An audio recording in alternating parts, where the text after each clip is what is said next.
அடாவடித்தனத்தை சுட்டி காட்டுறாங்க. ஓகே, அதிமுகவை விமர்சிக்க வேண்டிய தேவை இருக்கும் போதுதாங்க விமர்சிக்க. இப்ப திமுகக்கு ஓட்டு போடாதீங்கன்னு கரெக்டா? திமுக ஏன்னா இவ்வளவு அடாவடியா பண்ணுது, ஆட்சி நடத்துது. பாஜக ஓட்டு போடாதீங்க ஏன்னா மத்தியில இப்படி ஒரு அடாவடித்தனம் பண்றாங்க, ஆட்சி சரியில்லை.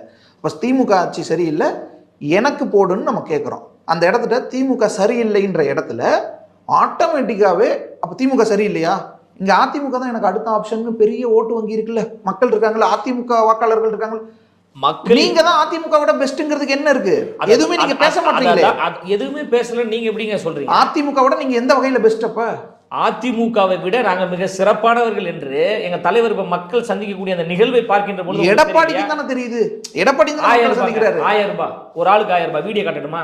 எடப்பாடி பழனிசாமி கூட ஆதாரபூர்வமா காட்டணுமா? எடப்பாடி பழனிசாமி மட்டும் கிடையாது, இப்ப கரூர்ல நடந்த 30 விழாக்கும் காசு கொடுத்து கூட்டப்பட்ட கூட்டம் தான். ஓகே, லாரி வச்சு பஸ்ஸை வச்சு அரசு பஸ்ஸை வச்சு கூட்டம் கூடிய ஒரு கூட்டம் தான். ஆனா எங்களுக்கு வரக்கூடிய அந்த கூட்டம் என்பது காசுக்கு வரக்கூடிய கூட்டம் கிடையாது, அன்புக்காக வரக்கூடிய கூட்டம், மாற்றத்திற்காக ஒரு வரக்கூடிய ஒரு கூட்டம். रुको जरा सबर करो. பிளான் பண்ணி தான் செய்றாங்க. நிச்சயமா பிளான் பண்ணி தான் பண்றாங்க. அந்த பொறுப்பாளர்களுக்கு வந்து அசைன்மெண்ட் கொடுக்கப்படுது. தலைவர் வராரா, இவ்வளவு பேர் வரணும், இவ்வளவு பேரை நீ கூட்டுன்னு சொல்லிட்டு சொல்றது தான் இது. 6 நாள் அங்கதான் இருந்தேன், களத்துல இருந்தேன்.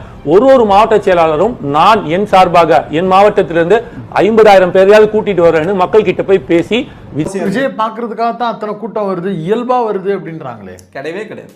இது வந்து ஆர்கானிக்கான கூட்டம் கிடையாது, செயற்கையாக கூட்டப்படுகின்ற கூட்டங்கள்.